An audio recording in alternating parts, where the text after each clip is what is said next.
This your boy Zay here, and we're gonna give a Diddy update.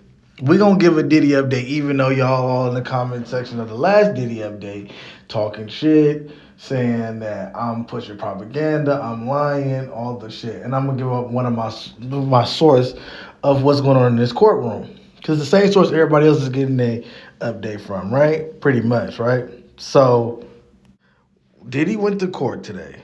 The defense and the prosecution shows up. They start asking about those notepads, right? So the prosecution goes, yeah, we took pictures of these notepads, but they wasn't in a legal folder. So then the defense comes in and says, well, they was in a legal folder. They were sealed, said legal on them, everything, right? That's where these notepads were at, because he got the notepads from us, right? So then the prosecution comes in and they say, well, those notepads we took a picture of, they weren't in the folder. Defense comes back in and says, well, they wasn't in a folder because the prison that Diddy is at didn't allow him to have the size folder that we had. So we told Diddy to just put those, to just use a smaller folder that we gave him and then put all the other legal papers under that smaller folder, right? So judge like, okay, that's you know what I'm saying, whatever. So the prosecution like, well, they wasn't in the folder. We took pictures of them. So judge was like, okay, well, I'm going through the pictures, and these do look like legal papers. These are like legal papers between a client and the lawyer and their lawyer. So y'all wasn't supposed to, you feel me, take pictures of these. Like, this is illegal. So it looks like it's going great. It's going fucking great for the defense, right? And then the defense, they overplayed themselves. What J Man was saying, he overwhooped his shit. Cause this motherfucker goes further. The same lawyer who tried to pull that Costco move with the baby oil shit, he tries to push in further and say, well, yeah. And if you look, Judge, the notepad that we gave him, it says legal at the top. So the judge like, does it? So he showed him a picture of the notepad that he had. And he like, oh, it does say legal at the top. Then the judge was like, okay, hold on. Give me a second. Like, let me go back. Before he went all the way back, he called everybody back and said, wait. The pictures that the prosecution had didn't say legal at the top, but the notepad you're showing me now is legal at the top. So one of two things may have happened. Maybe they, after this whole fiasco of which papers go belong where, they went in there and wrote legal documents on top of all the notepads, but when the prosecutor took the pictures, it didn't say legal notepad, or it's a doctor picture from the prosecution, or defense fucked up, right? Who y'all think fucked up? Clearly the defense fucked up because he overwhooped his shit, right? So you would think at this point that it would just fuck the prosecution over altogether, right? No, it did not. Because after the judge got on the defense about this little picture fiasco, and they had to clarify that they went back and wrote legal documents on top of the papers, the prosecutor tried to go in again and be like, well, since, you know what I'm saying, they didn't write legal documents on top of this paper, then we should be able to use them. Judge said, no, you cannot. You cannot use those. Like, bro, y'all not even supposed to have seen those or none of that. Like, it's bad business. You can't use them. Then the prosecution was like, well, we still don't think he should deserve a bond because witness tampering, right? And he's using all these jail phone calls and doing busting three ways and all this other stuff he's doing to like steer the narrative. The judge goes, well, what he done did as witness tampering? Because I went through all the stuff that y'all showed me.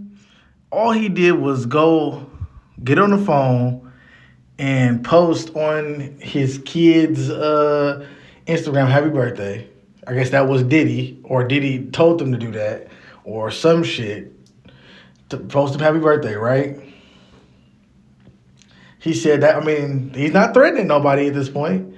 And it was like, y'all talking about these three-way calls that he's doing. I mean, prisoners do this all the time.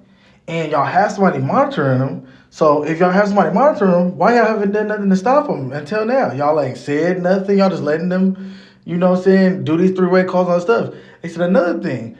Every call from this prison that he's sitting at is monitored. Have y'all heard anything where he done threatened somebody or tried to pay somebody or he's contacted somebody and did something? We even got these text messages. I don't know how they got these text messages. They mentioned some text messages that we got. He ain't threatening or doing no weird shit. Like, so why does he not deserve a bond? So the prosecution is kind of like, oh, well, you know, the evidence, it was like, look, judge was like, I don't know. Y'all got to come up with something else. And I'm going to give y'all until Monday at 12 o'clock Eastern Standard Time to come up with something else why he don't deserve a bond. Because at this point, you said he witnessed tampering. He not witnessed tampering. He not doing nothing. I'm not seeing nothing here. And then with the three-way calls in the jail, that's like standard jail stuff where people use other people's phone calls. And all the calls is monitored. And y'all ain't heard nothing on these calls or showed me nothing on these calls where he done did something wild. So y'all got until Monday at 12 o'clock, New York time, to prove it, or we're going to have, he might get a bond on Monday. So if that's 12 o'clock New York time in California, I think that's about 9 o'clock Monday. We don't know if Diddy get a bond or not. Or, I don't even know what that is in the middle of the country. Y'all got to figure it out by yourself. But, yeah, so that's what's going on. And if y'all don't believe me and y'all think I'm pushing some fucking narrative like I actually enjoy Diddy the Diddler, because I don't. I think he should get life, me personally. But if y'all think that, you know what I'm saying, I'm giving biased information or just trying to get views, y'all can go to Lawyers for Work on Instagram. That's Lawyers for Work. It's all one word. And that's Mo Gangat. That's the dude who was on Vlad about the YSL case. And he was also at one of Young Boy's cases. And I think he was at the Megan Thee Stallion case and Tory Lane case. I'm not sure. But yeah, he's a work lawyer, but he does go to the big name trials in hip hop. And he'd be on the ground floor. So he got about like 6 or 7 videos, like the last 5 to 6 or 7 videos on his page right now is about the Diddy case, all the things I just told y'all, bro. So if you don't believe me, go listen to him. He's basically going to say the same thing. It looked like the judge is about to get this man a bond. Yeah, I said it again. It looked like the judge might get this man a bond because they said the prosecution is just doing a poor job of proving that if he gets a bond, he's going to do some illegal shit. Is he just playing a good game? I think so. I think they played the prosecution. Me personally, I believe they played the prosecution to go in there. I think they purposely had them notepads out so they can go in there and take pictures. I think they was the one who planted that story that Diddy was out there busting three-way calls and doing all this other shit to get the prosecution to rush in there to try to catch him doing something and fuck up. And that's what, so they can get this man a bond. Right? That's what I believe personally. But I can't be out here giving out the news and being biased. It's just not how this shit work. You feel me? Like, if I was just telling one side of the story, not telling the other side of the stories, it would just, like, you wouldn't even trust me to give no fucking news, right? So, that's what's going on in the Diddy case. If you don't believe me, again, you can go to Lawyers for Work. Man on the ground floor who's actually in court when they do the hearings. Y'all can go listen to him talk about it. He got like 6, 7 videos on his page right now, on his Instagram page. You can watch that.